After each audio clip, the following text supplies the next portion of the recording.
In the aftermath of World War II, Vietnam became a battleground of competing empires, ideologies, and broken promises.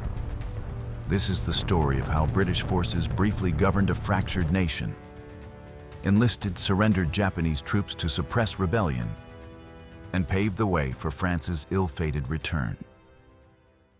After Japan's sudden overthrow of French colonial rule in March 1945, Allied intelligence networks in Vietnam collapsed. Desperate for local allies, the OSS turned to a man they knew only as Lucius, a frail, enigmatic leader named Ho Chi Minh, OSS agent Charles Fenn. He's articulate, charismatic, and he hates the Japanese. If we want intel, he's our man. Well, Ho Chi Minh was the name that we ran into occasionally as one of the nationalist leaders among the Vietnamese, leader of a communist group, but we have no idea whether he carried any weight or anything about him until our OSS was actively in the field.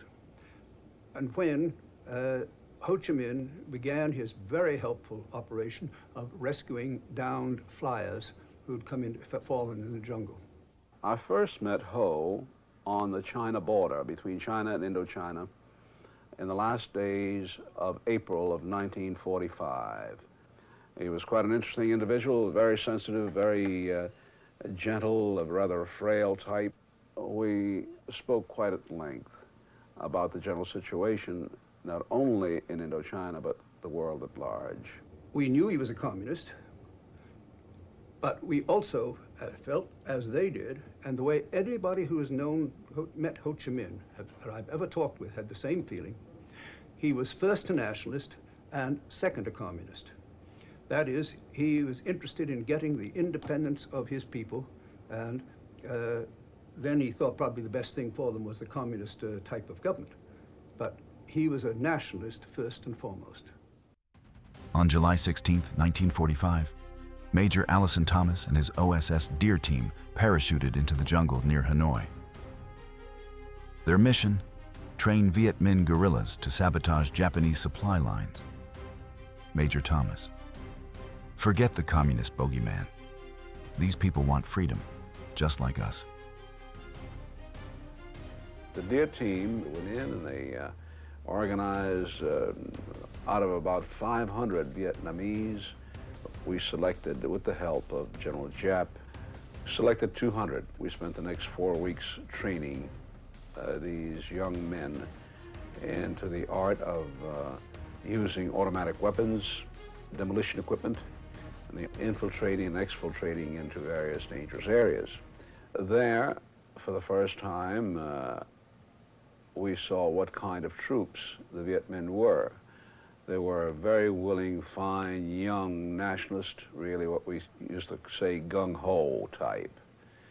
They were willing to risk their lives for their cause, the cause of independence against the French.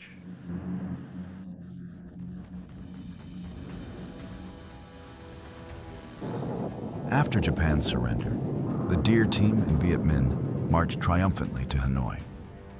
On September 2nd, Ho declared independence, quoting the U.S. Declaration of Independence. Ho's victory speech: all men are created equal, life, liberty, and the pursuit of happiness.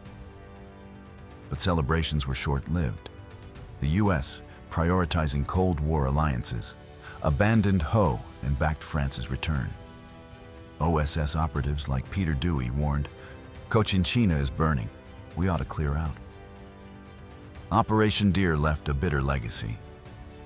The weapons and training given to the Viet Minh would later be used against French and eventually American troops.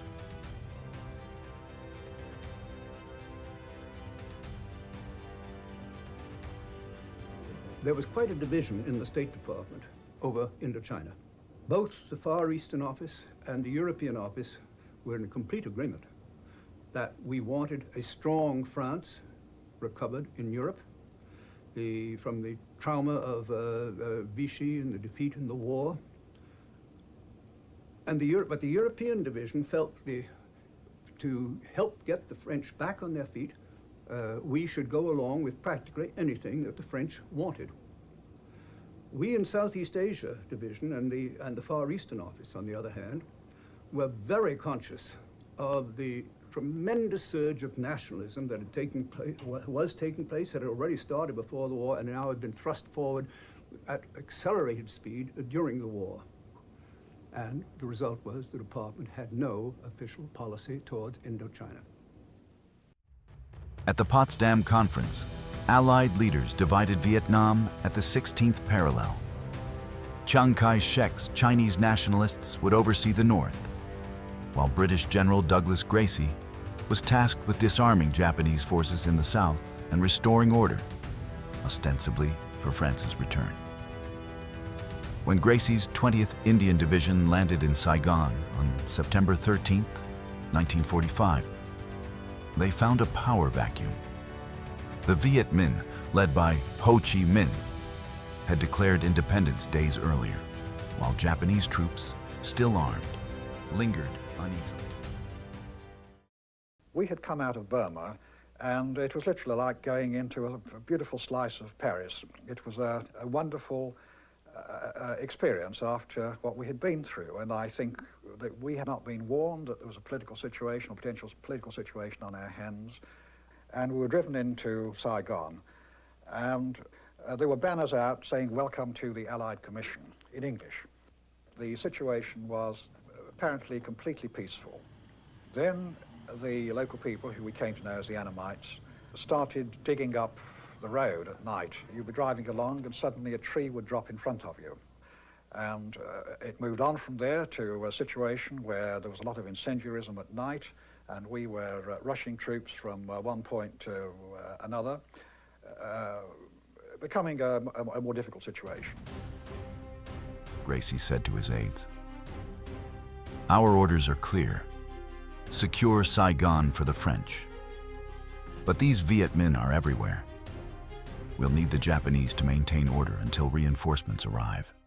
It was a very difficult period for me at that time. The Japanese were in control and were armed. The French were imprisoned by the Japanese, and my job was to release them, and the Annamites appeared to be in control of government buildings and so on and so forth. So I went through a very difficult period of trying to rearm the French, trying to disarm the Annamites, and not bothering very much about the Japanese, who were well behaved, and I left them with their small arms for a while. In a paradoxical twist, Gracie rearmed 1,500 Japanese soldiers to quell Viet Minh uprisings.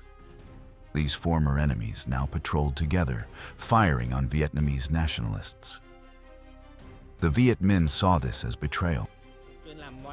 He did everything possible to destroy our administration in order to reinstall a pro-French administration. To do this, he intentionally went against Allied orders to disarm the 100,000 Japanese troops.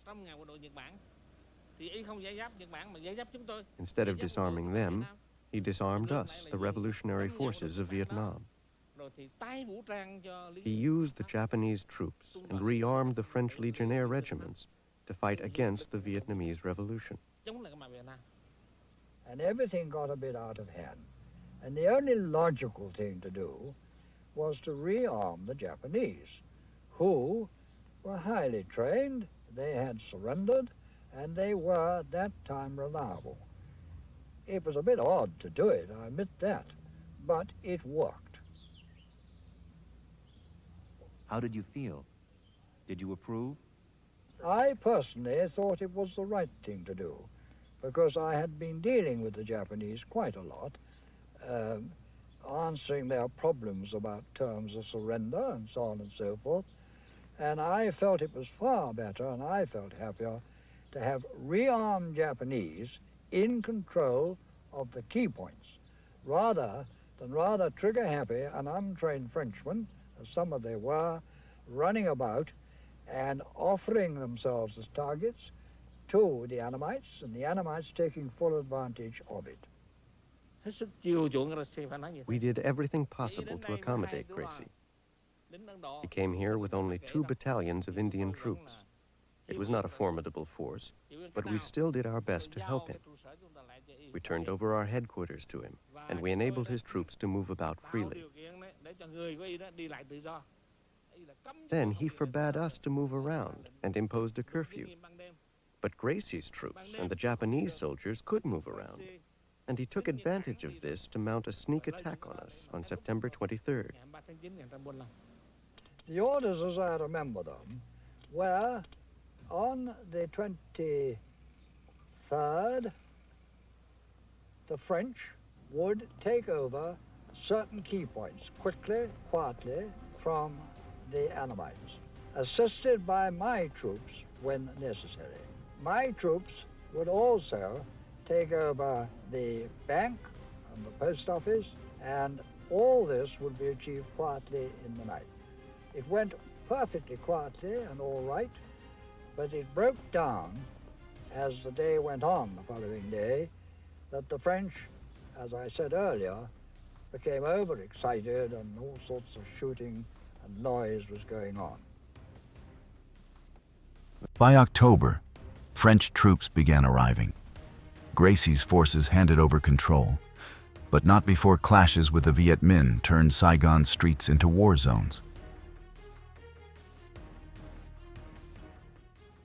He had absolutely no mandate whatever to start talking about handing over French Indochina to anybody other than the French. He had his strict instructions. I never lost the impression that in due course the French would have to take over control and responsibility when they were in a position and strong enough to do so. I never entered my head that I was going to hand back control to Annamites. The Viet Minh saw this as betrayal. A student protester's diary entry reads, "The British talk of liberation, yet they side with our oppressors."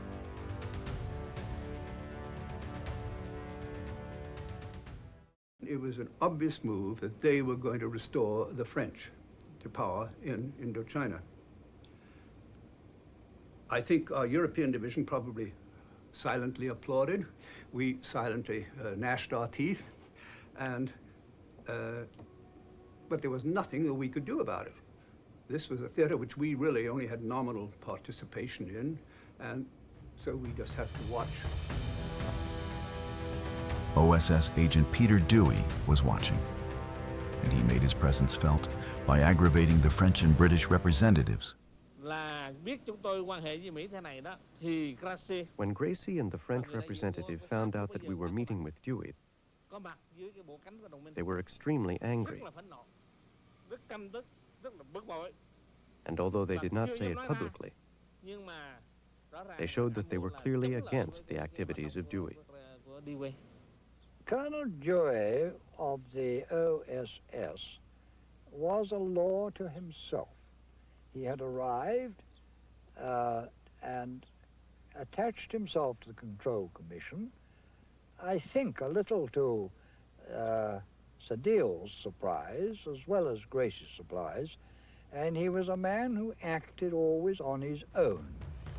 Dewey complained about the abuse that was happening to the British commander, General Douglas Gracie, who took exception to Dewey's objections. Dewey wanted to fly an American flag for easy identification among the Viet Minh, who Dewey claimed were only concerned about attacking the French. Gracie prohibited anyone but general officers from flying flags and instructed Dewey to leave Saigon.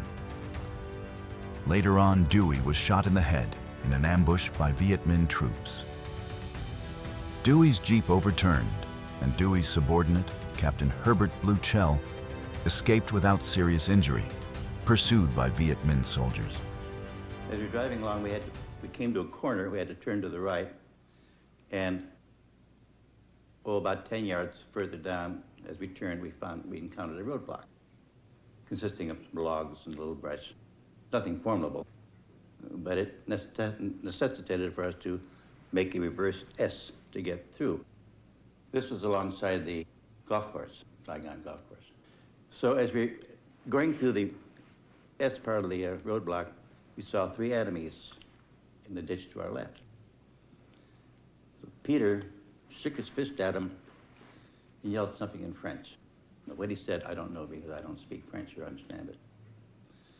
At that point, a machine gun opened fire. And the burst hit Peter Dewey right in the head, back of the head. It looked like part of his lower jaw had been shot away, and the Jeep continued then towards the ditch and it rolled over on its side. Firing continued, but the chassis of the Jeep protected me. The machine gun burst didn't touch me. Just lucky. I don't know why it didn't. We tried our best to find out what happened, but there was nothing